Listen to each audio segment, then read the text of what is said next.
प्रत्येक वर्ष माघ मास के शुक्ल पक्ष की पंचमी तिथि से बसंत ऋतु का शुभारंभ हो जाता है।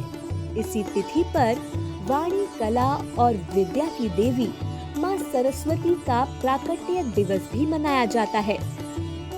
इसी कारण इस तिथि को बसंत पंचमी, सरस्वती पंचमी और श्री पंचमी के नाम से भी जाना जाता है। इस वर्ष बसंत पंचमी का पर्व 26 जनवरी को मनाया जाएगा।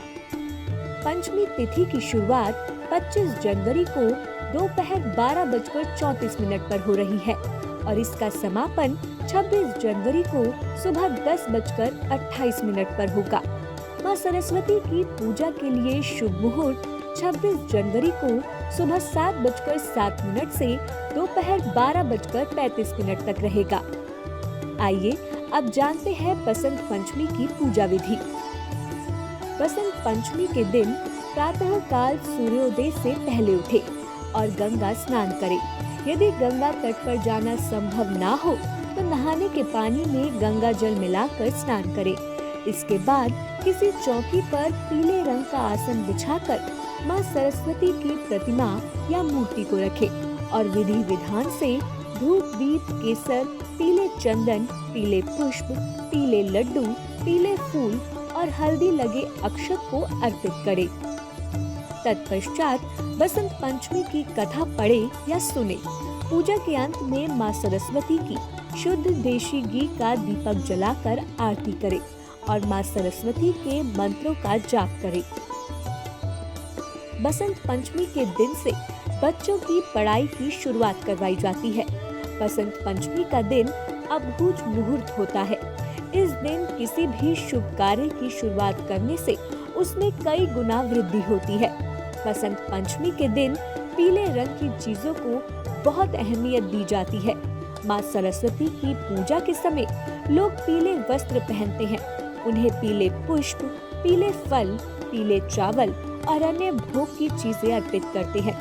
इस दिन पीली चीजों का दान भी करना चाहिए। आइए अब जानते हैं बसंत पंचमी से जुड़ी कथा। पौराणिक कथाओं के अनुसार भगवान विष्णु की आज्ञा से ब्रह्मदेव ने मनुष्यों की योनि बनाई और पृथ्वी पर भ्रमण करने लगे। उन्होंने अपने द्वारा रचे गए सभी जीवों को देखा। उनको लगा कि पृथ्वी पर काफी शांति है, अभी भी कहीं कुछ कमी रह गई है। उसी समय उन्होंने अपने कमंडल से जल निकाला और धरती पर छिड़का। तभी वहाँ पर 4 भुजाओं, श्वेत वर्ण वाली, हाथों में पुस्तक, माला, कमंडल और वीणा धारण किए हुए एक देवी प्रकट हुई। ब्रह्मदेव ने देवी से वीणा बजाने का अनुरोध किया। जैसे ही देवी ने वीणा का मधुर नाद किया, चारों ओर ज्ञान और उत्सव का वातावरण फैल गया। वेद मंत्र गूंज उठे। ऋषियों की अंतः चेतना उन स्वरों को सुनकर झूम उठी। ज्ञान की जो लहरियां व्यापत हुई, उन्हें ऋषि चेतना ने संचित कर लिया। ब्रह्मदेव ने सर्वप्रथम उनको वाणी की देवी सरस्वती के नाम से संबोधित किया और सभी जीवों को वाणी प्रदान करने को कहा। देवी की इस वीणा की आवाज इतनी मधुर थी कि इससे पूरी सृष्टि में एक स्वर आ गया। इसके बाद ही समस्त जीवों को आवाज मिल पाई और वह एक दूसरे की दुख, तकलीफ और भावों को समझ पाने में सक्षम हो पाए। उन्होंने अपनी वीणा से संगीत की उत्पत्ति की, जिस वजह से वे कला और संगीत की देवी कही जाती हैं। माँ सरस्वती की आराधना देवता और असुर दोनों ही करते हैं।